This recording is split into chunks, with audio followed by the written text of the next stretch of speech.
this will help build the story of who I am. And the story of who I am will give you some important context for where I'm coming from in this class and the way that I'm going to lead this class and why this class exists. And it will also help you understand or perhaps relate to certain parts of my story that you might be in your story or people's story that you know. So first and foremost, I am a wife and mother. I've got 3 awesome kids. They are great. I am a senior instructor at the University of Idaho. That's my official title here at University of Idaho. I work as a contract or through an agreement as an instructional designer for the National Wildfire Coordinating Group. Most recently, I've been developing classes related to prescribed fire. I've been reworking the Burn Boss curriculum, RX 341, 301, and I've been also working to design course material for fire danger. And I'm the founder and chair of the Idaho Prescribed Fire Council, which has been a fun adventure to do that over the last couple of years, trying to promote the safe and effective use of prescribed fire in Idaho. I'm the SAFE Club Advisor. SAFE stands for the Student Association for Fire Ecology, and that is a group of students that like to go out and cut trees when they are bored of their classes. And we also take trips to the East Coast or other places to do prescribed fire. I am the music coordinator in my church, and that just tells you that I like music. I got this other artsy side too, and it's something that doesn't quite fit with all my other stories, but it is a really important part of me as well. And I'm also a board member for the Moscow Volunteer Fire Department, where I serve as an EMT for the city. And that's quite an adventure it probably teaches me the most, honestly, in patience and in just dealing with some pretty difficult situations, not just from the calls that we go on, but also managing a whole pile of volunteers in a growing city is a real challenge. So education background, I have a bachelor's degree. I'm all University of Idaho. Honestly, I didn't think I would be this way. I grew up in Western Washington, and then I came here for college and just stayed. So I've got a bachelor's degree from University of Idaho in natural resources, ecology and conservation biology. Master's from here as well in fire ecology and management, studying the way that satellites view fires on the ground. And then I'm a doctoral student right now in adult organizational learning and leadership. And my intent for pursuing this doctoral degree is to improve training and education in wildland fire. My fireline qualifications are firefighter type 1, which is squad boss level. I'm an incident commander type 5 and a fire effects monitor. I'm an EMT, and I'm a Faller B, and I'm a field observer. So those are my current qualifications. And my overall interests, I love to learn. And when I like to learn, I like to teach. I like being in the outdoors, music, sewing. Not easting. I like to eat. I like eating. And because I like eating, I like cooking.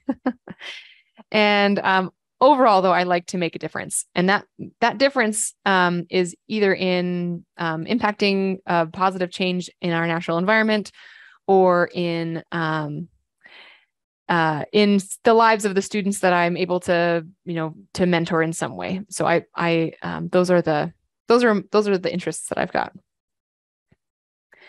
So here's my journey, how my journey started. My father was a firefighter, and he would come home from fires. Well, he was a forester, really.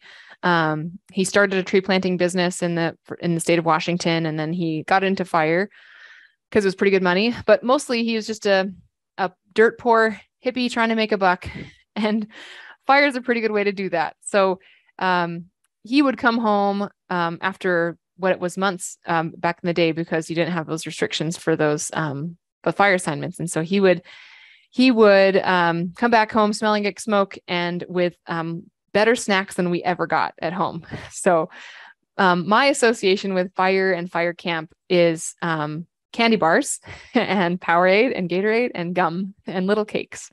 So I really thought that fire was a pretty cool thing, mostly for that reason. So I grew up pretty basic. This is a pretty fuzzy picture of me. I actually couldn't find this original, so I took this picture of my high school senior yearbook, which is where I'd put this picture initially. Just a dirty little kid in the woods eating dirt. So growing up around people that love being outside, love working hard. And then this is a picture of my father. He's passed away now, but he and I got to, before he passed away, we were able to attend a prescribed burn near here, and it was such a joy to be able to do that. So I didn't do a lot of work with my dad in fire, but just the being around it and seeing his passion for not just fire, but for natural resources management was really something that inspired my development. So then my own path as I grew here, starting in the Washington DNR as an engine. I didn't care for engines. I don't really understand pumps. I get them okay. There's just so many people that like love them, and I don't love them. I like other things. So I'll let them have the pumps and I'll do other stuff. I worked for a little while for a hand crew for the Forest Service, where I got my HECM, and I include my qualification trajectory in here because it's helpful to see kind of when you get these along your path, right? During the time of my first couple of years in fire, I obtained, that's when I was doing some student seasons and got my bachelor's degree in natural resources. And then working as a heller repeller for the Forest Service, where I got my squad boss and IC and Faller B. And then down here at the bottom, moving over to both the Forest Service and the Park Service on fire use modules, which are now called fire modules. And that's where I got my FEMO and my firing boss. And then finishing up my master's degree in fire. Then I became a mama. And this picture over here on the left is one of my favorites. Honestly, it was totally a PR stunt. I'd had that little baby 6 weeks prior, and my class was going out and doing a burn, and I knew that this was like the only opportunity that I would have to take a picture with. So I put my Nomex on. I didn't need Nomex necessarily. Just wanted to show people that you don't have to be a disconnected person from your family and be in fire. I showed up there. There's my minivan in the back. So I got little kids, and sometimes we exclude a group of people from this because we think they're not hardcore enough.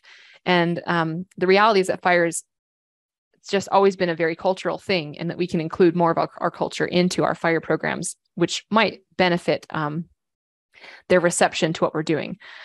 So then I became a teacher of fire. An opportunity was created. The position that I'm in didn't exist before I had it. This instructor position is new to the university or to the college. And so my mentor was able to make this position for me. And it was wonderful because I didn't know how I was going to be able to maintain involvement in something that I really loved while also being the kind of mom that I wanted to be. And that is something that I feel passionate about, that we need to create space for more types of people in this field so that we can benefit from the diversity of thinking that they bring. But I do just love teaching fire. So in the bottom there, that's on a prescribed fire in a class that I teach called the Prescribed Burning Lab. And then part of this fire teacher thing is I like to make connections with different people and attend as many fires as possible. So freelance burner, just traveling around. I will monitor if you let me burn with you. So that's kind of the trade that I give, is that I both monitor a lot of fire myself, and then I bring students with me to help me monitor. And then people are pretty excited to have us come on their burns. And then the last couple of years, I've been going out as an AD, which is something that's just says that I can go out when on fire assignments, even though I don't work for an agency. So Idaho Department of Lands sponsors my AD position, and I'm got my field observer last year and was able to go out to do more of that this summer, which was really, really fun. It's like my little firecation. So what I enjoy about fire and fuels, I enjoy seeing this change, right? So this is a picture from the Four Corners fire this summer. It's just so fun. So I'm seeing these conditions, these field conditions change. But then the fellow over to my right, he's a FEMO trainee. It's his first year in fire. And it was so fun to just teach him that stuff. And I loved going around on this fire as a field observer and, going out and measuring fuels and having the hotshot crews come around and be like, what are you doing there? I'm like, I will tell you. Thank you for asking. That's so great. I love that. So going out, observing change and teaching people and sharing information is something that I really enjoy about this field. I enjoy the adrenaline of it. I enjoy the hard work of it. I don't enjoy the sitting around, which is why I like the job, the field observer job, because there's less of that. But there's just so much that is fun about this job. I also really like the people. I like how fun and creative and hardworking the people that are in fire are, by and large. And then this picture on the left, these are my students from the place that we've burned. We actually burned that 4 or 5 days ago now. We burned it on Saturday. And this is the prescribed burning lab going out and measuring fuels pre-fire. And I like to provide, I like that this field has many unsolved problems and opportunities in it. There's just a never-ending amount of things to do in this field. And I really like that about it. So I'm glad for many opportunities to provide the resources that are that people need. And so there's lots of opportunities for growth. So some of the challenges in this field that I've noticed is probably nothing that's super unique to humanity, which is that we don't like change. So it's hard to make change when things aren't working productively. So as I increase in my qualifications and my the different groups that I'm involved in, the more you know, the more you see that you're like, oh man, that's really not working. And it can be pretty frustrating. And you, as someone, I like to be a problem solver, and it can be pretty hard to just kind of watch stuff not work and try to make change. And then the change is just so slow that it doesn't like make as much as you want it to. So there's stuff that is hard. Now, if it was flat and Howard, no challenges, it'd probably be pretty boring too. And there wouldn't be as many opportunities. But I would say that the challenges are seeing things not work, trying to fix them, and then just taking such a long time to fix is a challenge that I've noticed for me. So KSAs, the knowledge, skills, and attitudes. You might have heard this as knowledge, skills, and abilities. I think that skills and abilities are the same thing, and that I think the attitudes are more important anyway. So I heard this in another context, and I thought, I like that a lot better. I'm going with knowledge, skills, and attitudes. So the knowledge, skills, and attitudes for success in fire and fuels. You'll see that this is going to be followed by the knowledge, skills, and attitudes that are going to serve you in your life. And so you'll kind of see that there's a lot of similarities. So the knowledge that I found that is really helpful for this field of fire and fuels is understanding of weather, fire behavior, mechanics, driving, navigation, ecology, species ID, medical things. Those are the things that I've found, not just personally for myself, but also what I've noticed that is highly valued in this field. So if you're wanting to build yourself up in here in this field, then seeking out some of these forms of knowledge is a good thing to seek out. And then skills, problem solving, communication, physical ability, GIS or mapping, word processing, teaching, leadership. Often when people look at this field, so when you watch the soundtracked videos about fire, you see physical ability as the paramount one. And you could probably pick up problem solving. But what we often don't showcase is how critical developing a communication skill is. Or we don't emphasize how, if you have some skills in GIS and mapping, how valuable that's going to make you. So, and then the attitudes that I find to be most helpful in this field are critical thinking, perseverance, fun, honesty, compassion, and focus. And those attitudes are the people that I work with the best are the ones that hold a lot of these attitudes, and the ones that keep on getting jobs, and the ones that are just making their own way and providing these opportunities for them. So building up your ability to have these attitudes is really helpful. So then what I love to point out is that these same KSAs are going to serve you very well in your life, not just make you a better employee for some agency, but this, in my life, these are the KSAs that I continually draw on. And I look back with gratitude to the time that I spent as a wildland firefighter that made them for me. When I go out with my family and I use a chainsaw and then I clean the chainsaw and I think, oh, like when would I have ever learned how to do this outside of being in a job in fire and fuels? I love that I know how to do that. When I drive an ambulance around and I think, how did I learn how to drive large vehicles? Oh, well, it's my fire jobs. So great. I love that fire job taught me about how to have a backer and be a backer, all those things. And then fire building and safety. But ultimately, the knowledge that I have from the job is a little bit less important to me than the skills and the attitudes. That problem solving skill is super important. Physical ability is something that to know how to use your body, to understand how to go from a place where you can do 5 push-ups to a place where you can do 50. And what does that process look like? And that when I can only do 5 push-ups, to know that that's not a permanent condition, I just have to do some training. And those are things that are really helpful. Doing word processing in a quick way. Like there's things that being able to produce a document in a Word document and produce it to somebody has been really valuable for me.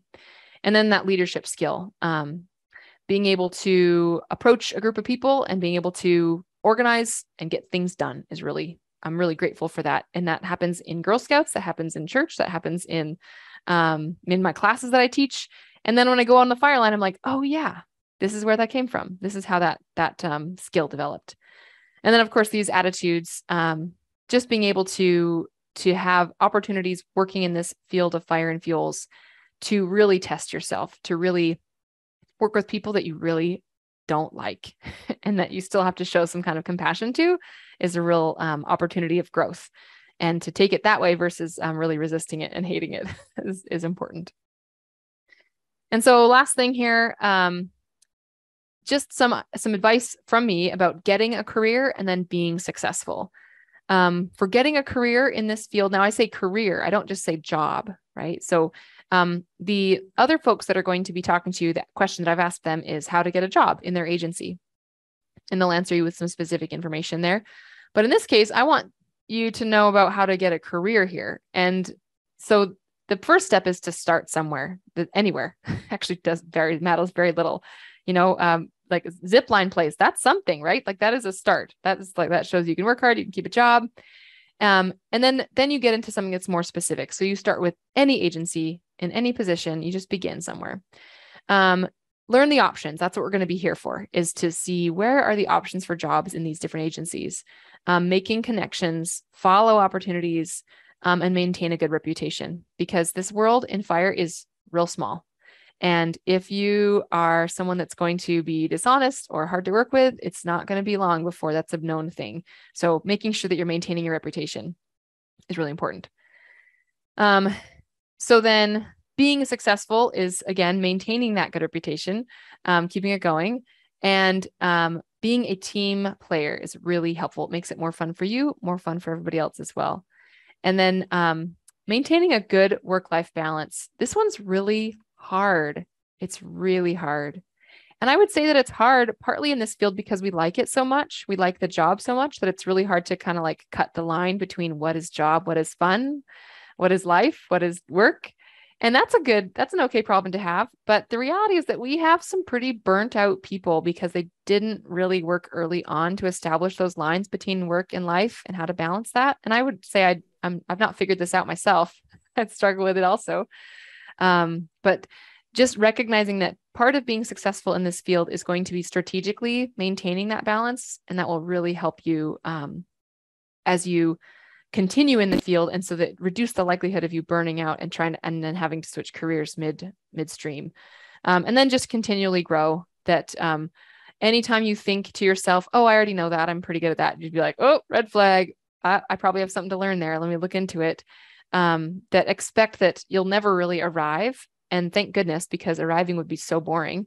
And that you will just always be growing and learning in this field or any other field that you choose to be in. So that's my spiel. I'm curious if you have any questions or thoughts.